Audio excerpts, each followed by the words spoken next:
மேடை பேச்சிலும் எழுத்தாற்றலிலும் ஆர்வம் உள்ளவரா நீங்கள்? தேசத்தின் வளர்ச்சிக்காக குரல் கொடுக்க துடிப்பவரா? பாரதிய ஜனதா கட்சி இளைஞரணி நடத்தும் மாபெரும் இளம் பேச்சாளர்களுக்கான பயிற்சி பட்டறை வரும் ஞாயிற்றுக்கிழமை 15/2/2026 அன்று சென்னையில் நடைபெறுகிறது. விருப்பமுள்ளவர்கள் கீழே உள்ள எண்ணிற்கு வாட்ஸ்அப் மூலம் தொடர்பு கொண்டு பதிவு செய்து கொள்ளுங்கள்.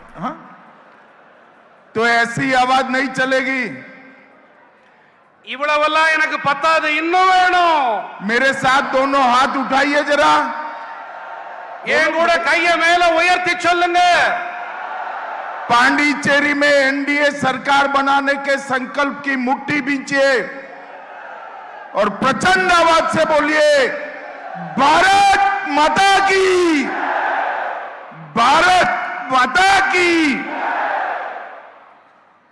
मंच पर उपस्थित Shriman Mansukh Mandaviya ji, Shri Ramalingam ji, Shri Nirmal Kumar Surana ji, Shri R Selvam ji, home minister Pondicherry A Namassivayam ji, Shri A John Kumar ji, S Silva Ganapathy honourable member parliament, Shri Kalyana Sundaram ji, Sai J Saravana Kumar ji, Vivian Richard ji, E Thippentan ji, Shri GNS Rajasekaran ji, Shri V Selvam ji, general secretary Mohan Kumar ji, general secretary M Lakshmi Narayan ji, ex MLA Shri VMCV Ganapathy ji, Shri K Venkat ji, Shri RB Ashok Babu ji, और आज इस विशाल सभा में आए हुए मेरे प्यारे भाइयों, बहनों, माताओं और विशेषकर आए हुए मेरे युवा मित्रों को मेरा राम राम नमस्कार. இந்த விசாலமான சபையிலே இங்கே இந்த பெரிய எண்ணிக்கையிலே குழுமி இருக்கின்ற என்னுடைய சகோதர சகோதரிகளே, தாய்மார்களே, என்னுடைய சகோதரிகளே, குறிப்பாக என்னுடைய இளைய நண்பர்களே, உங்களுக்கு எல்லாம் என்னுடைய பணிவான வணக்கங்கள். भाइयों बहनों, सबसे पहले मैं पवित्र तिरुनल्लार शनि ईश्वर और मां भद्रकाली को प्रणाम कर कर मेरी बात की शुरुआत करता हूं. நண்பர்களே, முதலில் இந்த திருநாட்டிலே, இந்த திருநள்ளாறிலே குடிகொண்டிருக்கக்கூடிய சனீஸ்வர பகவானையும் பத்ரகாளி அம்மனையும் அவர்களுக்கு நான் தலைவணங்கி என்னுடைய உரையை துவங்க இருக்கின்றேன். ये पांडिचेरी कई तपस्वियों और सिद्धों की भूमि है. இந்த புதுச்சேரி மண் பல தவசீலர்களின் புண்ணிய பூமியாக இருக்கின்றது. और ये पांडिचेरी पर ही श्री अरविंद ने भारत के विश्व गुरु बनने का स्वप्न देखा था. இந்த புதுச்சேரி மண்ணிலேதான் மகரிஷி அரவிந்தர் பாரதத்தை விஸ்வகுருவாக, உலகின் குருவாக ஆக்கும் கனவை அவர் கண்டார். मैं सबसे पहले पांडिचेरी की इस महान भूमि को प्रणाम कर कर मेरी बात की शुरुआत करना चाहता हूं. இந்த மகத்தான புனிதமான புதுச்சேரி மண்ணிற்கு நான் தலைவணங்கி என்னுடைய உரையை நான் துவக்குகின்றேன். मित्रों, सबसे पहले विश्व की सबसे पुरानी भाषाओं में से एक ऐसी तमिल भाषा में मैं आपसे बात नहीं कर पा रहा हूं, इसलिए आपसे क्षमा प्रार्थना करता हूं. உலகத்தின் மிகவும் தொன்மையான மொழியான தமிழ் மொழியிலே என்னாலே இங்கே உரையாற்ற முடியவில்லை என்பதற்காக உங்களிடம் மன்னிப்பு கேட்டுக்கொண்டு என்னுடைய உரையை நான் தொடர்கிறேன். आज ये विशाल सभा करने का दो उद्देश्य है, दो एम है. இந்த பரந்துபட்ட இந்த அவையிலே நான் வந்திருப்பதற்கு இரண்டு நோக்கங்கள் இருக்கின்றன. एक उद्देश्य है मोदी जी और रंगास्वामी जी के नेतृत्व में डबल इंजन सरकार ने जो काम किया है, इसका रिपोर्ट कार्ड आपके सामने रखना है। முதல் நோக்கம் என்னவென்றால் நம்முடைய மாண்புமிகு பாரத பிரதமர் நரேந்திர மோடி அவர்கள் தலைமையிலும் இங்கே புதுச்சேரியின் முதலமைச்சர் ரங்கசாமி அவர்களுடைய தலைமையிலும் இத்தனை ஆண்டு காலம் என்ன நடந்திருக்கிறது என்பதற்கான பட்டியலை அறிக்கையை உங்கள் முன் சமர்ப்பிக்க நான் வந்திருக்கிறேன்। मित्रों, और दूसरा उद्देश्य है कि यूपीए इंडिया अलायंस जो थिया शक्ति है उसको बेनकाब करना है, उसका पर्दाफाश करना है। இரண்டாவது நோக்கம் என்னவென்று சொன்னால் இந்த இண்டி கூட்டணி இருக்கிறதே, இவர்களுடைய தீய நோக்கம் அந்த திரையை கிழித்தெறிவதற்காகவும் நான் இங்கே வந்திருக்கிறேன்। 5 साल पहले पांडिचेरी की जनता ने यहां मोदी जी के और रंगास्वामी जी के नेतृत्व में एक एनडीए सरकार बनाई। 5 ஆண்டுகள் முன்பாக இந்த இடத்திலே புதுச்சேரி மக்கள் மோடிஜி மேலும் ரங்கசாமி அவர்களின் தலைமையின் கீழே இங்கே என்டிஏ அரசை அமைத்து அளித்தார்கள்। और ये सरकार ने 3 काम किए हैं। एक, यहां पर भ्रष्टाचार को समाप्त कर दिया है। இங்கே இந்த என்டிஏ அரசாங்கம் 3 வேலைகளை செய்திருக்கிறது। ஒன்று, இங்கே ஊழலை ஒரு முடிவுக்கு கொண்டு வந்திருக்கிறது। दूसरा, जो पहले कांग्रेस सरकार थी वो दिल्ली के उनके मालिकों का एटीएम बनाया था पांडिचेरी को, हमने पांडिचेरी को एक स्वायत्त यूटी बनाने का काम किया है। இரண்டாவது விஷயம் என்னவென்றால், முன்னர் இங்கே இருந்த காங்கிரஸ் அரசாங்கம் புதுச்சேரியை தில்லிக்கு அடிமையாக ஆக்கி வைத்திருந்தது। ஆனால் என்டிஏ அரசாங்கமோ இங்கே சுயமாக விளங்கும், சுயமாக செயல்படும் ஒரு அரசாங்கத்திற்கு ஆதரவளித்து அதை உருவாக்கி இருக்கிறது। भाइयों बहनों, और तीसरा काम किया है, हमने पांडिचेरी में पॉलिटिकल स्थिरता लाने का काम किया है। மூன்றாவது பணியை நாங்கள் என்ன செய்திருக்கிறோம் என்று சொன்னால், இங்கே புதுச்சேரியிலே அரசியல் நிலைத்தன்மை, அரசியல் ஸ்திரத்தன்மையை நாங்கள் அமைத்தளித்திருக்கிறோம்। आज के ही दिन 2019 में पुलवामा हमले में हमारे 40 सीआरपीएफ के जवान शहीद हो गए थे। 2019 ஆண்டிலே புல்வாமா, காஷ்மீரின் புல்வாமாவிலே நம்முடைய 40 சிஆர்பிஎஃப் வீரர்கள் உயிர் தியாகிகள் ஆனார்கள், பலிதானிகள் ஆனார்கள்। मैं सबसे पहले हमारे वो 40 बहादुर जवान जिन्होंने देश के लिए शहादत दी, वो सभी को मनपूर्वक श्रद्धांजलि देना चाहता हूं। இந்த நாட்டிற்காக தங்களுடைய இன்னுயிரை அளித்த அந்த 40 சிஆர்பிஎஃப் படை வீரர்களுக்கும் நான் என்னுடைய உளமார்ந்த அஞ்சலியை இப்பொழுது நான் காணிக்கையாக்குகிறேன்। भाइयों बहनों, कांग्रेस के जमाने में आए दिन पाकिस्तानी आतंकवादी हमारे जवानों पर हमला करते थे। காங்கிரஸ் ஆட்சியின் போது ஒவ்வொரு நாளும் பாகிஸ்தானிலிருந்து தீவிரவாதிகள், பயங்கரவாதிகள் வருவார்கள், நம் மீது தாக்குதல் தொடுப்பார்கள்। और ये जो हमला करने की परंपरा को कांग्रेस ने रूटीन बना दिया था। இந்த அன்றாட தாக்குதல் என்ற இந்த சம்பவத்தை காங்கிரஸ் அவர்கள் இதனை ஒரு வாடிக்கையாகவே ஆக்கி இருந்தார்கள்। और इस पर देश के प्रधानमंत्री, गृह मंत्री, रक्षा मंत्री कोई रिएक्शन तक नहीं आता था। இது பற்றி நாட்டின் பிரதமராகட்டும், நாட்டின் உள்துறை அமைச்சராகட்டும், நாட்டின் பாதுகாப்புத்துறை அமைச்சராகட்டும் யாரும் எந்த வாயும் எந்த வார்த்தையும் பேச மாட்டார்கள்। मगर मोदी जी ने एक नई परंपरा की।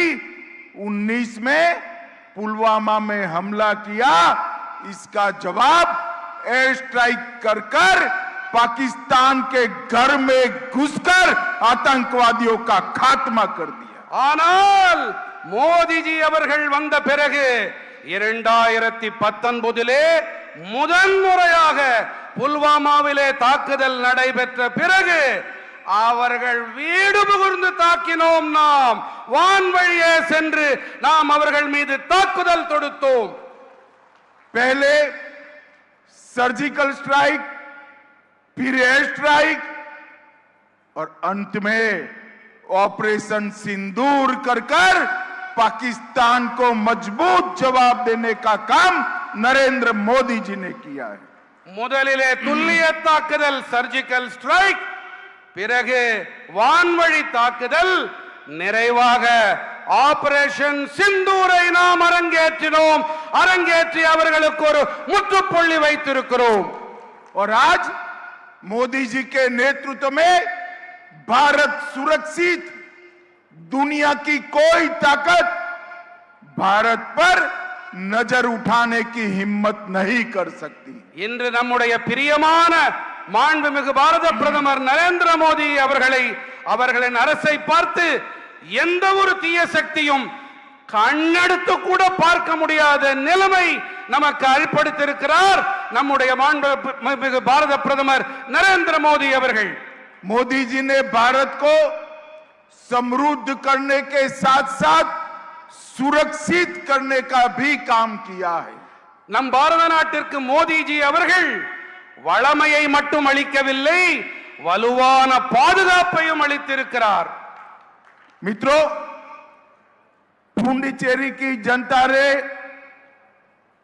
एनडीए पर, बीजेपी पर, हमारे नेता रंगास्वामी जी पर और मोदी जी पर भरोसा जताया है। நண்பர்களே, நம்முடைய புதுச்சேரி வாழ் மக்கள் என்டிஏ மீதும் பிஜேபி மீதும் ரங்கசாமி அவர்கள் மீதும் அன்புக்கு உரித்தான நம்முடைய மோடிஜி மீதும் மிகப்பெரிய நம்பிக்கையை வைத்திருக்கின்றார்கள். 2021 असेंबली इलेक्शन में पुदुचेरी की जनता ने 44% वोट दिया। 2021 ஆண்டு நடந்த புதுச்சேரி சட்டப்பேரவை தேர்தல்களிலே புதுச்சேரி மக்கள் நமக்கு 44 விழுக்காடு ஆதரவு அளித்திருக்கின்றார்கள். और 30 में से 16 सीटें दी थी। 16 आउट ऑफ 30। 30 16 நமக்கு சீட்டுகளை அளித்திருக்கின்றீர்கள். मगर इस बार भारतीय जनता पार्टी और एआईएनआरसी का अलायंस, एआईडीएमके का अलायंस हम लक्ष्य कर चले हैं कि 60% वोट के साथ more than 24 seat BJP alliance जीतेगी। ஆனால் இந்த முறை நாம் நம்முடைய கூட்டணி கட்சிகள் பாரதிய ஜனதா கட்சியோடு சேர்ந்து என்ஆர்சி, அஇஅதிமுக இந்த கட்சிகள் எல்லாம் சேர்ந்து 60% வாக்குகளை பெறுவோம். நாம் 24 இருக்கைகளையும் நமக்காக்கிக் கொள்வோம். मित्रों, हमारे 5 साल जो गड्ढा कर गए थे नारायण स्वामी जी, वो गड्ढे को भरने में गए हैं। இங்கே முதலமைச்சராக இருக்கக்கூடிய திரு நாராயணசாமி அவர்கள் நமக்கு இங்கே சிறப்பாக ஆட்சியை அளித்துக் கொண்டிருக்கின்றார்.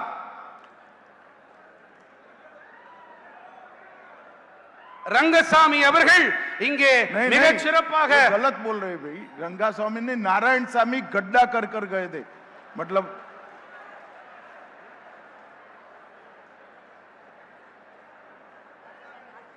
ये सुराना समझाओ भाई। இப்பொழுது முதலமைச்சர் ரங்கசாமி அவர்கள் ஆட்சிக்கு முன்னால் இருந்த நாராயணசாமி அவர்கள் மிக மோசமான ஆட்சியை இந்த புதுச்சேரிக்கு அளித்திருக்கின்றார். 5 साल तक कांग्रेस सरकार ने यहां पर भ्रष्टाचार और एक प्रकार से अव्यवस्था का माहौल बनाया था। அந்த மோசமான ஆட்சியை அளித்த அந்த 5 ஆண்டுகளில் இங்கே ஊழல் மட்டுமில்லை, இங்கே அமைப்புகளும் சரியாகவே இயங்கவில்லை, சீர்கேடு உச்சத்தில் இருந்தது। 5 साल में हमने भ्रष्टाचार समाप्त करा, अव्यवस्था को व्यवस्था में बदला है और समय है अब अगले 5 साल पुदुचेरी को विकसित पुदुचेरी बनाने का टाइम आ गया है। இந்த கடந்த 5 ஆண்டுகளிலே நாம் சட்டம் ஒழுங்கையும் சீர் செய்திருக்கின்றோம், அமைப்புகளையும் மீள் நிர்வாகம் செய்திருக்கின்றோம்। அடுத்ததாக நாம் வளர்ச்சி பயணத்திலே அடுத்த ஆண்டு மேலும் பயணித்தாக வேண்டும்। मित्रों, अगले 5 साल हम सब दृष्टि से पुदुचेरी को विकसित बनाने का संकल्प लेकर आगे बढ़ रहे हैं। அடுத்த 5 ஆண்டுகளிலே புதுச்சேரியை வளர்ச்சி அடைந்த ஒரு பிரதேசமாக ஆக்க வேண்டும் என்ற மன உறுதிப்பாட்டோடு நாம் பயணிக்க இருக்கின்றோம்। पहले समय था पुदुचेरी के फैसले दिल्ली के दरबार में गांधी परिवार लेता था, अब पुदुचेरी के फैसले पुदुचेरी स्वयं ले रहा है। முன்னர் அரண்மனை, தில்லி அரண்மனையிலே புதுச்சேரியை சேர்ந்தவர்கள் அங்கு போய் ஐயா உள்ளேனையா என்று அங்கு ஆஜர் கொடுக்க வேண்டி இருந்தது। இப்பொழுது புதுச்சேரி தானே சுயமாக இயங்கக்கூடிய ஒரு அமைப்பாக, ஒரு அரசாங்கமாக ஆக்கப்பட்டிருக்கிறது। अगले 5 साल हम 3 सेक्टर पर कंसंट्रेट कर आगे बढ़ने वाले हैं। அடுத்த 5 ஆண்டுகளிலே நாம் 3 துறைகளில் நம்முடைய பெரு கவனத்தை செலுத்தி ஆட்சி அமைக்க இருக்கிறோம், ஆட்சியை வழிநடத்த இருக்கின்றோம்। पुदुचेरी के मछुआरों का प्रोडक्ट विश्व के बाजार में जाए, ऐसा इकोसिस्टम बनाना है। புதுச்சேரியின் மீனவர்களின் அவர்களுடைய பொருட்கள் அவை உலக சந்தைகள் வரை கொண்டு சேர்க்கப்பட்டாக வேண்டும் என்பது நம்முடைய முதல் உறுதிப்பாடு। पुदुचेरी के युवाओं के लिए यहां पर IT, software, AI, train software और डेटा सेंटर की इंडस्ट्री का सेंटर बनाना है। புதுச்சேரியை இங்க இருக்கக்கூடிய குறிப்பாக இளைஞர்களுக்கு ஒன்று தெரிவிக்க விரும்புகிறேன்। தகவல் தொழில்நுட்பம் ஐடி, மென்பொருள் சாஃப்ட்வேர், செயற்கை தொழில்நுட்பம் ஏஐ, தரவுகள் மையம் டேட்டா சென்டர் ஆகியவற்றின் மைய களமாக ஆக்க வேண்டும்। இளைஞர்களை நான் மனதிலே கொண்டு இதை கூறுகின்றேன்। और तीसरा, पुदुचेरी के हरेक युवा के रोजगारी का व्यवस्था करने का काम भारतीय जनता पार्टी की सरकार को करना है। புதுச்சேரியின் இளைஞர்களுக்கு மேலும் அதிக வேலை வாய்ப்பை ஏற்படுத்தி கொடுக்கும் அந்த பணியையும் பாரதிய ஜனதா கட்சி இதை நிச்சயமாக நிறைவேற்றி தரும்। अभी मोदी जी मलेशिया गए थे, वहां पर तमिल भाषी हमारे भाई बहन बड़ी संख्या में निवास करते हैं। वहां पर मोदी जी ने मलेशिया की यूनिवर्सिटी मलाया में तिरुवल्लुवर सेंटर बनाने की घोषणा की है। அண்மை காலத்திலே சில நாட்களுக்கு முன்பாக பாரத பிரதமர் நரேந்திர மோடிஜி மலேசியா சென்றிருந்தார்। அங்கே மலேசிய மண்ணிலே நம்முடைய தமிழ் சகோதர சகோதரர்கள் நிறைய பேர் அங்கே வசிக்கின்றார்கள்। அவர்கள் மத்தியிலே மலேசிய பல்கலைக்கழகத்திலே திருவள்ளுவருக்கான இருக்கை ஒன்றை ஏற்படுத்துவேன் என்று அவர் அங்கே உறுதிப்படுத்தி கொண்டு வந்திருக்கின்றார்। और मलेशिया में बसते तमिल भाइयों बहनों के लिए तिरुवल्लुवर स्कॉलरशिप की भी शुरुआत की है। மேலும் அங்கே மலேசிய வாழ் தமிழ் பெருமக்களுக்கு மலேசிய அந்த திருவள்ளுவர் பெயராலே ஸ்காலர்ஷிப்பும் அளிப்பதற்கு உறுதி அளித்து விட்டு வந்திருக்கிறார். और मलेशिया में अब तमिल भाषा को अधिकृत माइनॉरिटी लैंग्वेज का स्थान भी मिल चुका है. இப்பொழுது மலேசிய திருநாட்டிலே நம்முடைய தமிழ் மொழிக்கு மோடிஜி அவர்களின் முயற்சி காரணமாக அங்கே தமிழ் மொழிக்கு சிறுபான்மை மொழி என்ற மைனாரிட்டி லாங்குவேஜ் என்ற அந்தஸ்தும் கிடைத்து விட்டது. ये नारायण सामी की सरकार ने पुदुचेरी को गांधी परिवार का एटीएम बनाकर रखा था. நாராயணசாமி அவர்கள் இந்த புதுச்சேரியை காந்தி குடும்பத்தின் ஏடிஎம் எப்பொழுது வேணாலும் பணத்தை எடுத்துக்கொள்ளும் ஒரு இயந்திரமாக மாற்றி வைத்திருந்தார். उनका उद्देश्य दिल्ली के हाई कमान की तिजोरी भरना था. அவருடைய ஒரே நோக்கம் என்னவென்று சொன்னால் தில்லி ஹைகமாண்ட் இருக்கிறது, அந்த தில்லி தலைமையகத்தின் खजानाவை நிரப்புவது ஒன்றுதான். इन्होंने पीजी और डिप्लोमा सीटों की खुलेआम ऑक्शन करा. அவர் இங்கே இருக்கைகளை, இங்கே கல்வி இருக்கைகளை மிக பட்டவர்த்தனமாக ஏலத்தில் அவர் அறிவிப்பு செய்தார், ஏலம் கொடுத்தார். यहां तक कि पैसों की लालच में एससी और एसटी की रिजर्व सीटें भी धनवान लोगों को बेच देने का काम किया. தாழ்த்தப்பட்ட மக்கள் பழங்குடி இனத்தவர்களுக்கான அவர்களுக்கு ஒதுக்கப்பட்ட இருக்கைகளை கூட ஏலத் தொகையில் ஏலத்திற்கு விட்டு விட்டார். सेंटेक घोटाला किया और इसकी जांच सीबीआई कर रही है. சென்டெக் ஊழலை செய்திருக்கிறார், அந்த ஊழலின் ஆய்வினை புலன் விசாரணையை மத்திய சிபிஐ செய்து வருகின்றது. परिवहन माफियाओं को जनता को परेशान करने के लिए ट्रांसपोर्ट माफियाओं को खुला छोड़ दिया. போக்குவரத்து மாஃபியா இருக்கிறது அல்லவா, அந்த டிரான்ஸ்போர்ட் போக்குவரத்து மாஃபியா தன்னுடைய பணியை எந்த ஒரு தங்கு தடையுமின்றி செய்ய அதற்கு ஒரு விடுதலை கொடுத்திருந்தார், அதற்கு லைசென்ஸ் கொடுத்திருந்தார், என்ன வேண்டுமானாலும் செய்து கொள்ளுங்கள் என்று. अभी अभी सीएजी की रिपोर्ट आई है. 15,000 करोड़ का डेवलपमेंट फंड पूरा कांग्रेस की नारायण सामी सरकार चाव कर गई है, करप्शन किया है. இப்பொழுதுதான் அறிவிப்பு வெளிவந்திருக்கிறது, அறிக்கை வெளியாகி இருக்கிறது.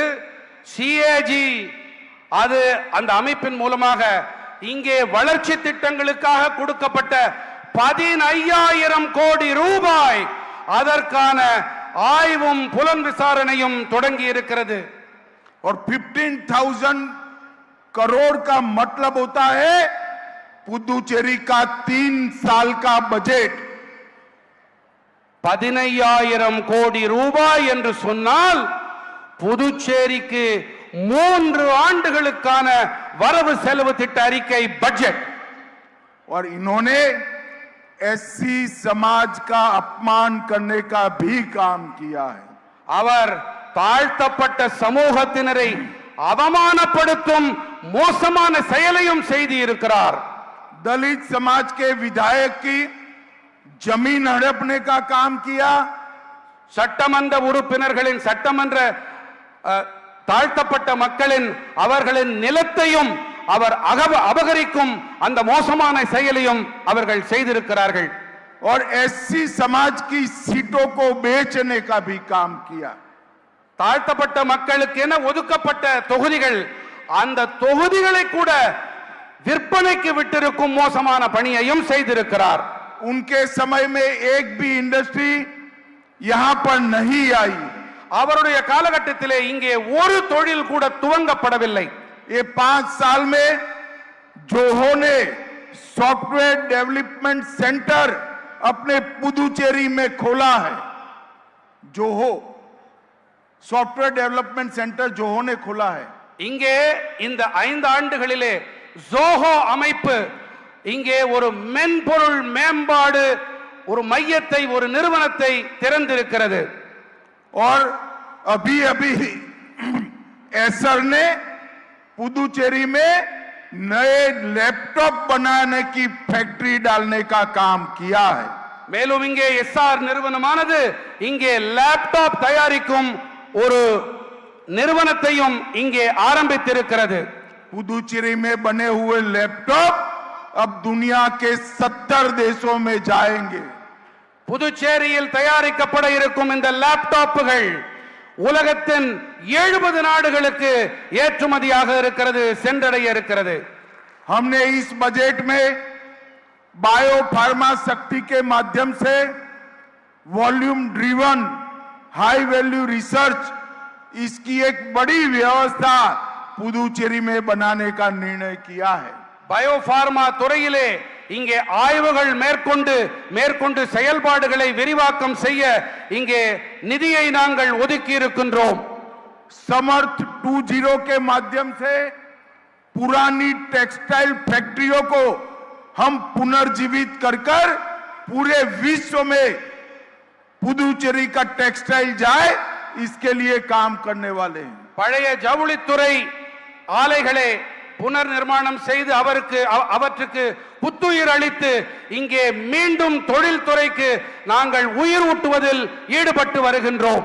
और एक नारियल प्रमोशन योजना के तहत रीप्लांटेशन और न्यू जनरेशन नारियल ब्रीड के लिए भी हम बहुत बड़ा प्रयास नारियल प्रमोशन योजना के माध्यम से करने वाले हैं। தேங்காய் அதற்கு அதிக மகசூல், அதிக விளைச்சல், அதற்கு மீள் உருவாக்கம், மீள் உயிர் அளிக்கும் துறையிலும் நாங்கள் செயல்பாடுகளை முடுக்கி விட்டிருக்கின்றோம். अब थोड़ा लिख लेना, मैं लंबा बोलूंगा, एक बार लिख लो। हाँ जी। भाइयों बहनों, कांग्रेस के नेता राहुल गांधी हर रोज झूठ बोलने की एक नई परंपरा शुरू करें। हमारे नेता और देश के प्रधानमंत्री नरेंद्र मोदी जी ने यूरोपियन यूनियन और इंग्लैंड के साथ किए हुए फ्री ट्रेड एग्रीमेंट और अमेरिका के साथ किए हुए ट्रेड डील से हमारे देश के मछुआरों का सबसे बड़ा फायदा होने वाला है। राहुल गांधी जी देश के मछुआरों और किसानों को गुमराह करना चाहते हैं। वो झूठ बोलकर भ्रांति फैलाना चाहते हैं। मैं आज ये मंच से राहुल गांधी जी को जवाब देना चाहता हूं।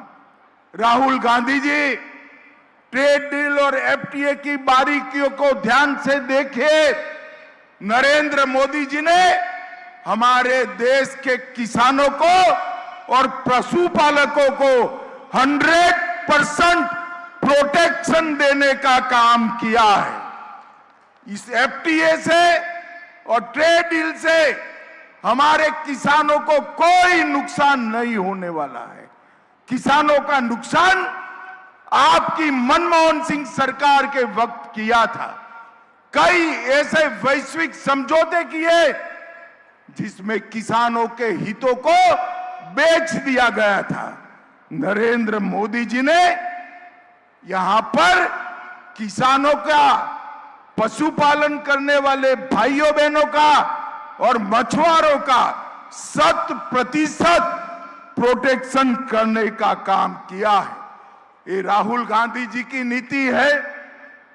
झूठ बोलो, जोर से बोलो, सार्वजनिक रूप से बोलो और झूठ को बार बार बोलो।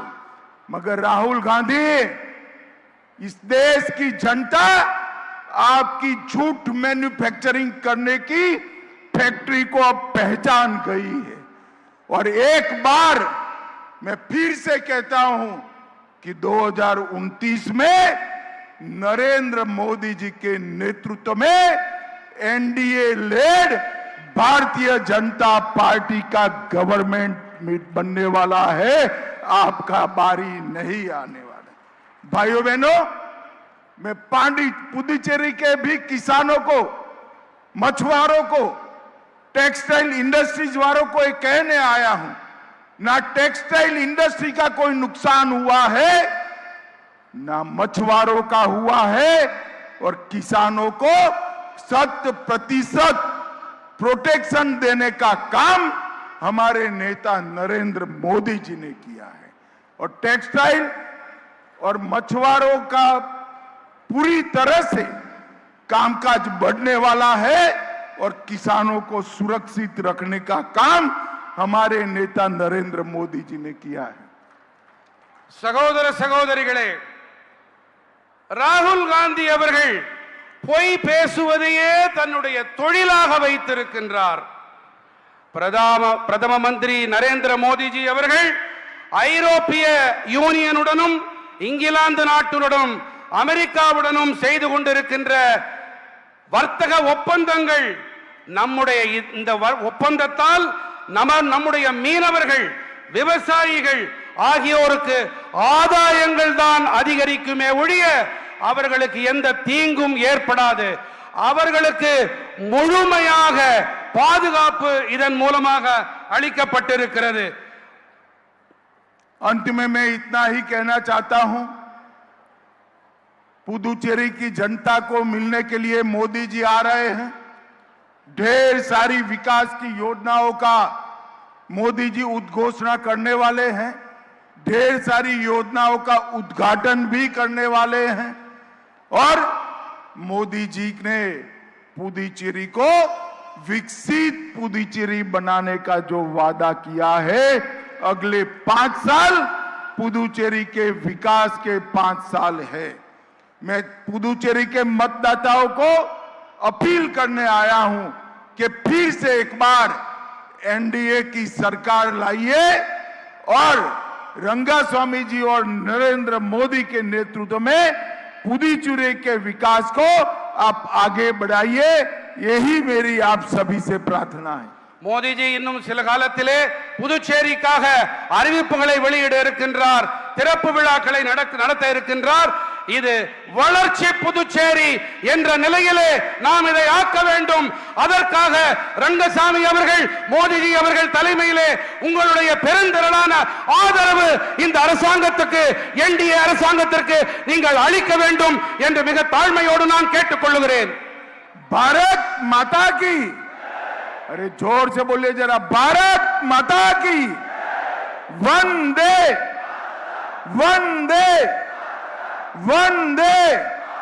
आप सभी का बहुत बहुत धन्यवाद।